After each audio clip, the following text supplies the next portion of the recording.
Je connais quelques collègues qui se représentent à 79-80 ans. Je dis très clairement, ils ne sont pas raisonnables. À 78 ans, après 6 mandats de maire, il a décidé de ne pas se représenter. Je vois bien quand même qu'on a moins de mémoire, qu'on travaille moins rapidement. Il espère que son successeur sera comme lui, un fervent défenseur de la ruralité. Je vais lui dire, il faut garder le caractère rural. Aujourd'hui, les technocrates parisiens, ils veulent qu'on empile les gens comme en ville.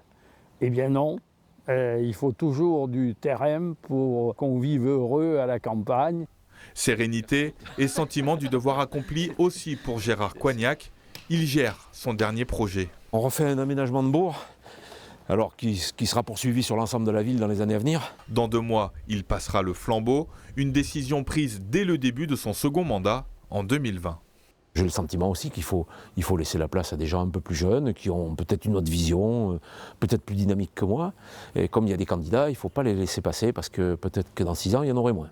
À 70 ans, Gérard Coignac veut se recentrer sur sa famille et s'investir autrement pour Treignac. Une page va donc se tourner à Treignac et aux Trois Saints en mars prochain. Dans chacune des communes, au moins une liste est déjà constituée.